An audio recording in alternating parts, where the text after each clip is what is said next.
Hello everyone, welcome to my another video. I hope सबैजना सन्चै हुनुहुन्छ होला। आज चाहिँ हामी हाट बजार जाँदैछौँ माइजू भान्जा भएर।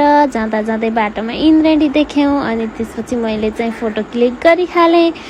मलाई चाहिँ इन्द्रेणी देखेपछि एकदम रङ्ग लाग्छ। आजको मौसम चाहिँ एकदम सफा अनि राम्रो थियो। आजको मौसम शीतल पनि थियो किनकि पानी परेको थियो नि त दिनभर। त्यही भएर आज चाहिँ बुधबारको बजार लाग्छ। यहाँ चाहिँ 2 दिन बजार लाग्छ है, एउटा शनिबार लाग्छ अनि एउटा बुधबार लाग्छ। यहाँ चाहिँ सबै तरकारीहरू, फलफुलहरू, लुगाहरू सब जे खोज्यो त्यही पाइन्छ।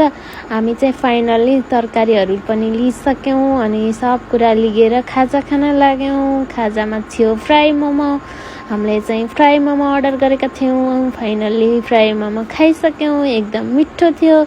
हजुरहरूलाई पनि हाट बजार आउँदा खाजा खान पर्यो भने यो दाइकोमा खानुहोला। यहाँ चाहिँ एकदम मिठो पाइन्छ, फ्रेस पनि पाइन्छ। त्यसैले यो दाइ चाहिँ हाम्रै पर्वतको हुनुहुन्न रहेछ अनि मैले चाहिँ पहिले नै इन्ट्रोडक्सन गरेको थिएँ अनि त्यही भएर हामीले चाहिँ सधैँ यहीँ खान्छौँ। मिठो पनि हुन्छ, फ्रेस पनि हुन्छ। फाइनल्ली हामी चाहिँ खाजा खाएर फर्किसक्यौँ।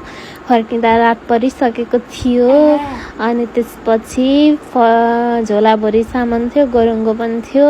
बाटो पनि चिसो हिलो थियो, त्यही भएर हामी छिटो जाने भन्यौँ। जाँदा जाँदै फाइनल्ली छिमेकी आन्टी पनि भेटिनु भयो अनि हामी चाहिँ सँगसँगै आयौँ। फाइनल्ली घर आइपुग्यौँ। अब चाहिँ हाम्रो घर पनि आइसक्यो। यो हो वाल्मिकी स्कुलको गेट। यसको साइडमा हाम्रो घर छ। अब चाहिँ हामी लाग्छौँ घरतिर।